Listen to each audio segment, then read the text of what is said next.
What's up, my dudes? In this video, I'm going to teach you 3 simple ways that you can go about creating a money spell to attract any sort of wealth or abundance to you. Now, this is going to be a second part to the video that I did last week. That is just a very basic guide on any sort of money magic that you choose to work with. If you would like to know a little bit more detail on money magic and different ways that you can improve your money magic, just check that video out right there, and then it will just help you to get the very basics of money magic. I'm also going to be doing a follow-up video to the spell video that I'm doing now, which is a bit more complicated and a bit more specific on individual things that you can do to improve each spell that I'm doing.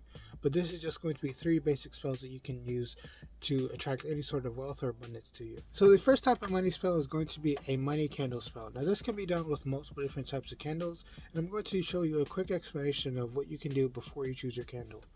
Now, if you're using something like this, something that's a little bit more short and stocky, if you know what I mean, then you can have something like this and you can put ingredients all around it. You don't necessarily want to add things on top of this because there's a lot of wax that has to be melted. So this will create a very uneven candle, and also the wax will tend to build up around the ingredients that you put into it. So if you are using a candle like this, then you want to make sure you have the ingredients around it and not on top of it. Or if you are going to be using a candle like this, which is a little bit longer and narrower, you can add some sort of dressing to this and roll your ingredients into it, and that'll be a little bit better for this because all the wax will eventually go over the ingredients that you're using, so you don't necessarily have to worry about the wax pulling up. These are 6-hour candles. You can get these from the Dollar Tree if you want to use these. But these are very good if you are going to be burning something for a long time and you're going to be focusing on it. These are good candles to use. And sort of on the same realm as that is these very large taper candles. Now these I find are the best if you want to melt this a little bit and either shape it to a certain sigil that you're working with, or if you just want to melt these down and then have ingredients rolled onto it, these are a bit better. Usually these come with a smoother surface, so I don't really recommend you just dressing it with any sort of oils or anything like that and then rolling it. I would suggest with these type of candles that you melt the outside slightly, or if you want to, just stick it in boiling water and then you can roll it over something like that. But with these type of candles, I would suggest that you melt the ingredients into the candle and then you go about lighting. Now, depending on which type of candle you have can depend on which type of spell you're going to be doing, but that's just very basic things that you should know if you are going to be using candle magic. Cat. Also, if you're going to be using the tea light candles, I don't have any to show you right here, but if you're going to be using tea light candles, make sure you do not overload the candle. I see a lot of witches, they will melt the candle down completely into a liquid state and then put their ingredients. That's a bit better than just coating the top of it, because you will have the same problems with this. If you put too many ingredients on the top, it will just not let the wax melt properly, and then it will either out the candle or you can just create a bigger fire which will burn it unevenly. But make sure whenever you are using candles, use the right one that you have. Make sure if you are using candles, use it properly, and also you are safe whenever you are burning candles. Now I'm going to show you a very basic candle spell that you can do to attract any sort of money or abundance to you. Also, if you would like to add certain ingredients to this, you can, but this is just the very basic spell, and also it's something that anyone can really use. It doesn't require that much ingredients, so even if you only have a few ingredients, or maybe you have something that I don't have, you can just add it to this candle and you can do your own spell.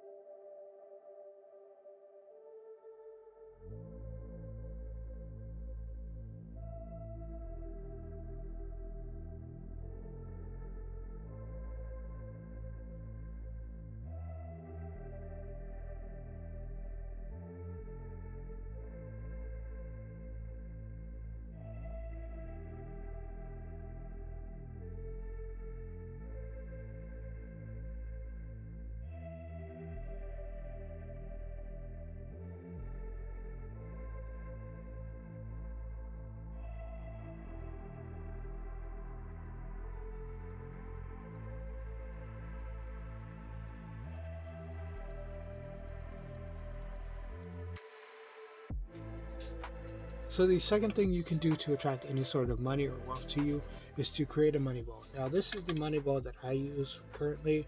I did a video all about doing this and just a basic ritual that you can go about whenever you are creating your money bowl. But creating a money bowl is a good idea to do because not only will it get you into the good frame of cycling through your energies, but also into cycling in your money. Whenever you do have a money bowl, you want to take out money and you also want to put in money. So doing this on a regular basis will not only help your finances to circulate, but also just help the money energy to circulate. There's a video up here if you want to know the exact details of creating a money bowl or just different things about the money bowl. But creating a money bowl is something that I would suggest all beginner witches do. Regardless of what you practice specifically or just what you're focusing on, creating a money bowl is just something that will increase your wealth and just increase your abundance. And the final thing that you can do to attract any sort of money or abundance to you is create any sort of spell jar. Now I have two different types of jars right here. These are ones with corks that you can use, and you can pretty much just put wax over it if you want to seal it more. Or you can just go with these, which are a screw lid, and these seal a little bit better. If you are going to be using something with like a liquid or any sort of oils, I would suggest using these.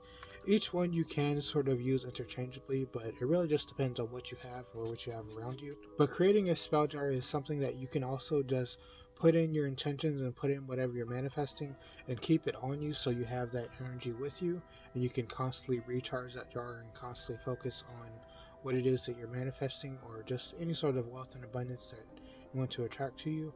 But just doing this is a good idea because you can have a jar for a specific thing. Once you accomplish whatever the jar is for, you can clear it out, you can give thanks to the ingredients, and then you can either use that jar for something else, or you can just clear it out and then you can just have it rest and maybe use it for something else. But if you are going to be using it for something long term, I would suggest you go with something like this. Not the actual spell jar itself, but go with something a little bit bigger, because the bigger the jar is, the more ingredients you can hold into it. And even if you are using a limited amount of ingredients, say you only use 3, you can still add more into this than you would be able to something like this. This is good for short term or something that you want to be focusing on recently, but this is good for long term or just something that you really want to focus on. This you can also add a petition to, and you can have a bit more detail and a few different types of ingredients. This you sort of have to go with the amount of space that you have, and even if you get the larger form of these are still pretty small, so you would have a very limited amount of ingredients whenever you are using this. I also have a video in the past on different types of money jars that you can go about using.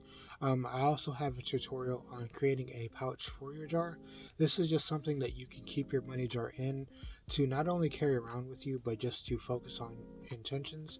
You can also add different things to this pouch to just help you in your manifestations, but creating a money pouch for your money jar is just something that you can do to create a little bit more crafting into your practice, and also just to focus your energies on a little bit more rather than just focusing on a jar.